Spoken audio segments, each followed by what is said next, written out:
राधे राधे। चलिए, आज के अध्याय में हम आपको बताएंगे कि काम सुख क्या है। मिलकर बोलिए राधे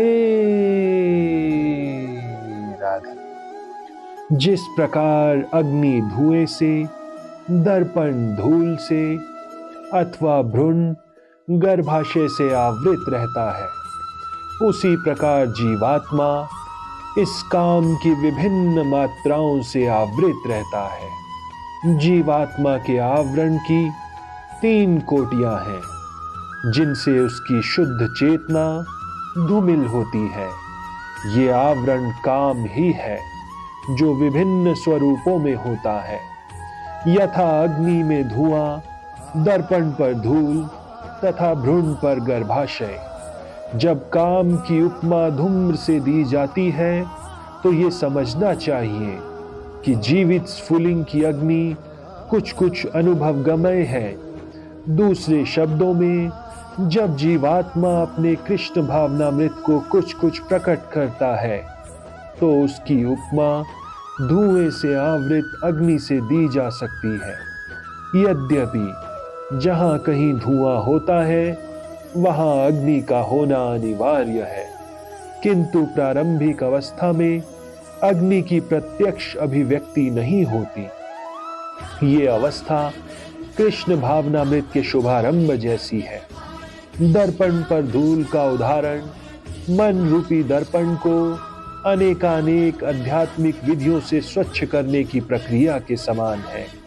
इसकी सर्वश्रेष्ठ विधि है भगवान के पवित्र नाम का संकेत। गर्भाशय द्वारा आवृत भ्रूण का दृष्टांत असहाय अवस्था से दिया गया है, क्योंकि गर्भ स्थिति शिशु इधर उधर हिलने के लिए भी स्वतंत्र नहीं रहता। जीवन की अवस्था वृक्षों के समान है। वृक्ष भी जीवात्माएं हैं, किंतु उनमें काम की प्रबलता को देखते हुए उन्हें ऐसी योनि मिलती है कि वे प्राय चेतना शून्य है। धूमिल दर्पण पशु पक्षियों के समान है और धूम्र से आवृत अग्नि मनुष्य के समान है।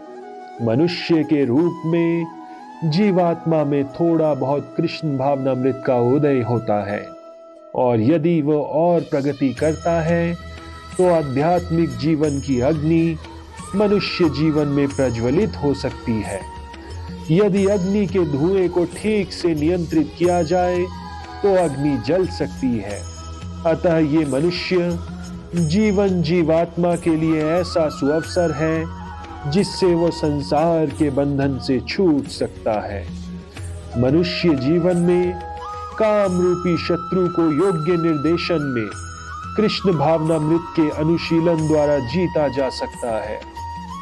इस प्रकार ज्ञान में जीवात्मा की शुद्ध चेतना उसके काम रूपी नित्य शत्रु से ढकी रहती है, जो कभी भी तुष्ट नहीं होता और अग्नि के समान जलता रहता है। मनुस्मृति में कहा गया है कि कितना भी विषय भोग क्यों न किया जाए, काम की तृप्ति नहीं होती।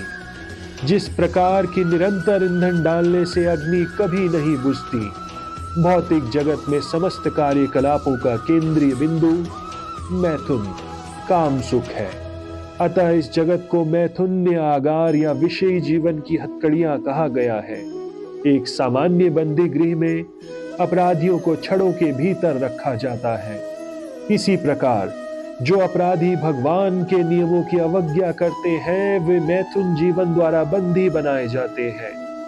इंद्रिय तृप्ति के आधार पर भौतिक सभ्यता की प्रगति का अर्थ है इस जगत में जीवात्मा की बंधन अवधि को बढ़ाना। अतः ये काम अज्ञान का प्रतीक है, जिसके द्वारा जीवात्मा को इस संसार में रखा जाता है। इंद्रिय तृप्ति का भोग करते समय हो सकता है कि आपको बहुत प्रसन्नता पूर्वक अनुभूति हो, किंतु ये प्रसन्नता की अनुभूति ही इंद्रिय भोक्ता का चरम शत्रु है। मिलकर बोलिए राधे राधे राधे।